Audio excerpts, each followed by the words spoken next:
আসসালামু আলাইকুম, সবাইকে স্বাগত জানাচ্ছি বিডিফিউস ইনফোটেনমেন্টে। আপনাদের সঙ্গে আছি আমি ফাহাদিয়া মিতু। 10 বছর আগে যখন প্রেসিডেন্ট বারাক ওবামা ও অন্যান্য নেতারা ইরানের পারমাণবিক কর্মসূচি সীমিত করার লক্ষ্যে একটি চুক্তিতে পৌঁছান, তখন সৌদি আরব ভীষণই হতাশ হয়ে পড়েছিল। সৌদি কর্মকর্তারা সে সময় একে একটি দুর্বল চুক্তি বলে আখ্যায়িত করেন, কেননা তাদের আশঙ্কা ছিল এই চুক্তি তাদের আঞ্চলিক প্রতিদ্বন্দ্বী ইরানকে আরও সাহসী ও ক্ষমতাবান করে তুলবে। ফলে কয়েক বছর পর যখন প্রেসিডেন্ট ট্রাম্প ওই চুক্তি থেকে সরে আসেন, তখন স্বাভাবিকভাবেই সৌদি আরব উল্লাসিত হয়েছিল।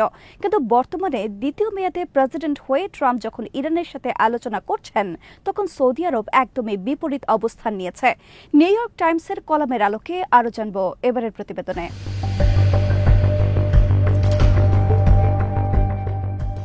বর্তমান ট্রাম্প প্রশাসন ইরানের সঙ্গে আবার একটি চুক্তি নিয়ে আলোচনা করছে। চলমান আলোচনার কাঠামো ও প্রক্রিয়া আগের সংলাপের সাথে অনেকটাই সামঞ্জস্যপূর্ণ, অথচ বিস্ময়করভাবে আগেরবারের সংলাপের সময়কালীন ভূমিকা থেকে সৌদি আরবের এবারের ভূমিকা ও দৃষ্টিভঙ্গি অনেকটাই ভিন্ন। সম্প্রতি সৌদি আরবের পররাষ্ট্র মন্ত্রণালয় এক বিবৃতি দিয়েছে, যেখানে তারা আশাবাদ ব্যক্ত করেছে যে প্রতিবেশী ওমানের মধ্যস্থতায় চলমান আলোচনা আঞ্চলিক ও বৈশ্বিক শান্তিকে আরও জোরদার করবে।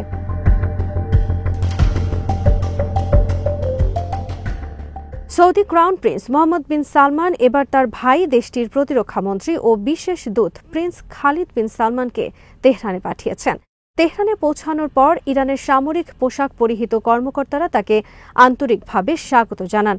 এরপর তিনি ইরানের সর্বোচ্চ নেতা আয়াতুল্লাহ আলী খামেনির হাতে একটি চিঠি সরাসরি পৌঁছে দেন।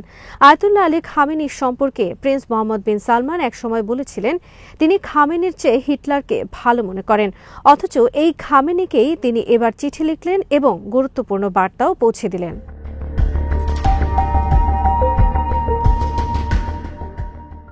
সৌদি আরব মাত্র কয়েক বছর আগেও ইরানের ব্যাপারে প্রচণ্ড নেতিবাচক দৃষ্টিভঙ্গি লালন করত।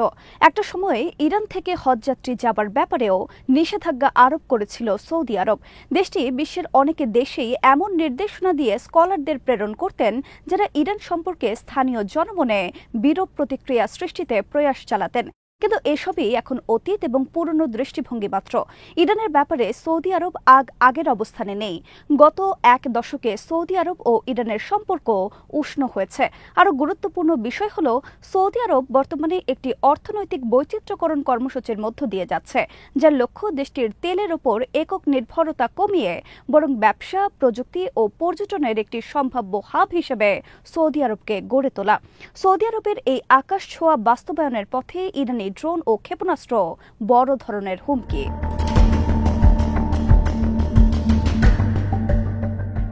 আর আঞ্চলিক উত্তেজনাকে কেন্দ্র করে যদি ইরান কিংবা ইরানের কোনো সমর্থক রাষ্ট্র সৌদি আকাশকে অনিরাপদ করে তোলে, তাহলে সৌদি আরবের সামগ্রিক উন্নয়ন কর্মকাণ্ড ব্যাহত হতে পারে। এ কারণে সৌদি আরব এখন পুরোপুরি ভিন্ন দৃষ্টিভঙ্গি থেকে ইরানকে মূল্যায়ন করছে। ওয়াশিংটন ভিত্তিক আরব গালফ স্টেটস ইনস্টিটিউটের জ্যেষ্ঠ গবেষক ক্রিস্টিন স্মিথ ডিওয়ান এ প্রসঙ্গে বলেন, ওবামার আমলে উপসাগরীয় রাষ্ট্রগুলো ইরানকে ভয় পেত এ কারণে যে যদি যুক্তরাষ্ট্র ও ইরানের সম্পর্ক ভালো হয় তাহলে তারাই হয়তো একঘরে হয়ে যাবে।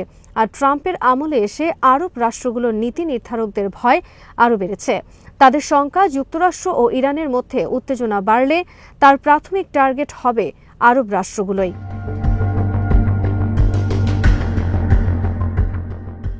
শনিবার তেহরানের পারমাণবিক কর্মসূচি নিয়ে ইরান ও যুক্তরাষ্ট্র দ্বিতীয় দফা কূটনৈতিক আলোচনার সমাপ্তি ঘটেছে। এই আলোচনাকে ভবিষ্যতে আরও দ্রুততর করার জন্য একটি প্রোগ্রাম আউটলাইনও তৈরি করা হয়েছে। প্রেসিডেন্ট ট্রাম্প এখনও পর্যন্ত এই আলোচনার উদ্দেশ্য সম্পর্কে নির্দিষ্ট করে কিছু বলেননি। তিনি বারবারই এটুকু বলেছেন যে ইরান কখনোই পারমাণবিক বোমা পাবে না। তবে ইরানি কর্মকর্তারা বলছেন, চুক্তির যে রূপরেখা তৈরি হচ্ছে তাতে তাদের দেশের পারমাণবিক অবকাঠামো ধ্বংস করার কোনো শর্ত থাকবে না।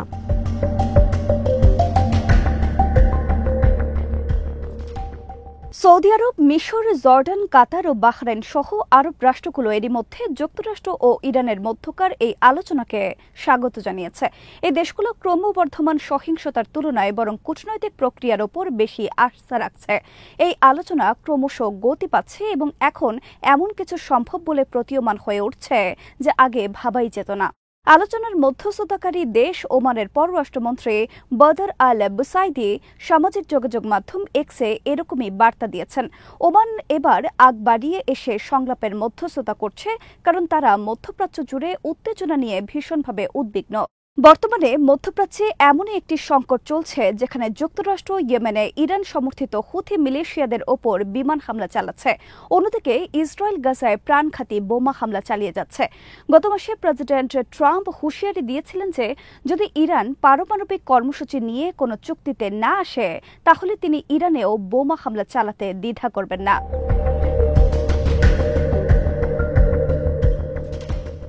মার্কিন প্রশাসনিক কর্মকর্তাদের ও আলোচনার সঙ্গে যুক্ত অন্যান্য ব্যক্তিদের মতে ইসরায়েল আগামী মাসেই ইরানের পারমাণবিক স্থাপনায় হামলার পরিকল্পনা করেছিল। তবে সাম্প্রতিক সপ্তাহগুলোতে প্রেসিডেন্ট ট্রাম্প তাদের সেই পরিকল্পনা থেকে বিরত থাকতে বলে দিয়েছেন।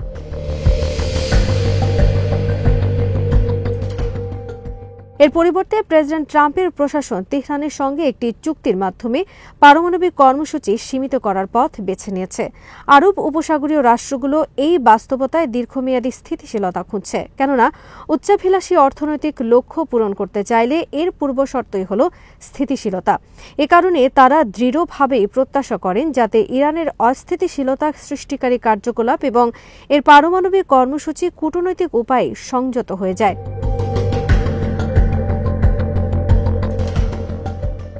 সুন্নি মুসলিম নেতৃত্বাধীন সৌদি আরব ও শিয়া মুসলিম সংখ্যাগরিষ্ঠ ইরান দীর্ঘদিন ধরেই আঞ্চলিক সংঘাতে বিপরীত দুটো ব্লক সমর্থন করে এসেছে।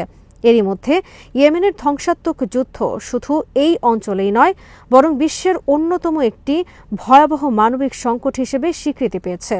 সৌদি আরব ইয়েমেনের ক্ষমতাচ্যুত শাসকের পক্ষ নিয়ে হুথিদের বিরুদ্ধে যুদ্ধ পরিচালনা করে। এরই জেরে হাজার হাজার মানুষ নিহত হয়, কয়েক লাখ শিশু অনাহারে ও অপুষ্টিতে মারা যায়। দেশজুড়ে দুর্ভিক্ষের মতো করুণ পরিস্থিতির উদ্ভব হয়। এরই জেরে ইরান ও সৌদি আরবের সম্পর্ক নস্যাৎ হয়ে যায়, কেননা ইরানের বিরুদ্ধে ইয়েমেনের হুথিদেরকে সমর্থন করারও অভিযোগ রয়েছে।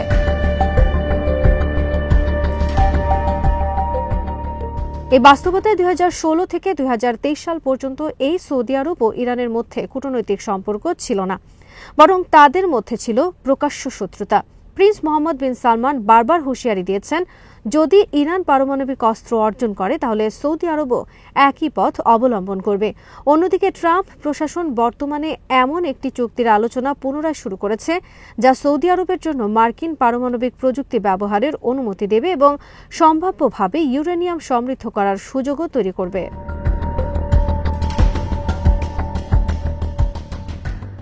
তবে 2023 সালে চীনের মধ্যস্থতায় ইরান ও সৌদি আরব আনুষ্ঠানিকভাবে দ্বিপাক্ষিক সম্পর্ক নবায়ন করার ঘোষণা দেন। ততদিনে প্রিন্স মোহাম্মদের পররাষ্ট্রনীতি আঞ্চলিক সংঘাত প্রশমনের দিকে ঝুঁকে পড়েছিল। সৌদি আরব যুক্তরাষ্ট্রের একটি গুরুত্বপূর্ণ মিত্র হিসেবে প্রায় ইরানের প্রতিশোধের টার্গেট হয়ে ওঠে, বিশেষ করে যখন ইরান মার্কিন স্বার্থে আঘাত হানতে চায়। ভৌগোলিকভাবে কাছাকাছি অবস্থানের কারণে ইরান সমর্থিত গোষ্ঠীগুলোর জন্য সৌদি আরবে হামলা চালানো সহজ। 2019 সালে সৌদি আরবের একটি গুরুত্বপূর্ণ তেল স্থাপনায় অত্যন্ত দক্ষতার সঙ্গে হুথিরা আক্রমণ পরিচালনা করে এবং সৌদি আরব একটি সময়ে এই হামলার জন্য ইরানের পৃষ্ঠপোষকতাকে দায়ী করত। সৌদি কর্মকর্তারা তখন আক্ষেপ করে বলেছিলেন, এই ঘটনাটি তাদের শিখিয়েছে যে মার্কিন জোটেরও সীমাবদ্ধতা আছে, কেননা মার্কিন যুক্তরাষ্ট্র এই হামলা থেকে তাদেরকে সুরক্ষা দিতে পারেনি। এই উপলব্ধি সৌদি আরবকে সংঘাত অব্যাহত রাখার পরিবর্তে বরং ইরানের সঙ্গে সংলাপের দিকে ঠেলে দেয়।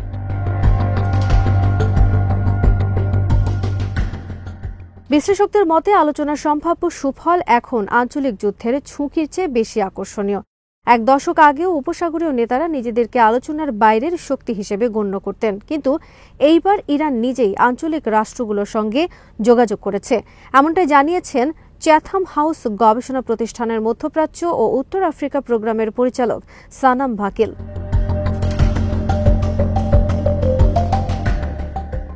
তার মতে প্রথম দফা আলোচনার পর সবচেয়ে দৃষ্টিগোচর বিষয় ছিল যে ইরানি পররাষ্ট্রমন্ত্রী স্বেচ্ছায় বাহরাইন সহ তার আঞ্চলিক সহকর্মীদের সাথে যোগাযোগ করেছিলেন। ইরানের এই সক্রিয়তায় এটি স্পষ্ট হয়েছে যে ইরানের নেতারাও এখন আঞ্চলিক সমর্থন পেতে চায়। শুধু ইরান নয়, বরং উপসাগরীয় রাষ্ট্রগুলো এখন আলোচনায় সমাধান পেতে চায়।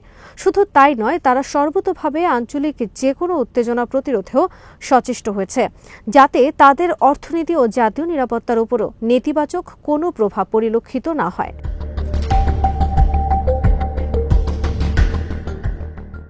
আজ এখানেই শেষ করছি। সমরাষ্ট্র, প্রতিরক্ষা ও কূটনীতির নানা তথ্য জানতে চোখ রাখুন বিডিফিউজ ইনফোটেনমেন্টে। চ্যানেলটি ভালো লাগলে সাবস্ক্রাইব করুন, সংযুক্ত থাকুন আমাদের ফেসবুক পেজে। আল্লাহ হাফেজ।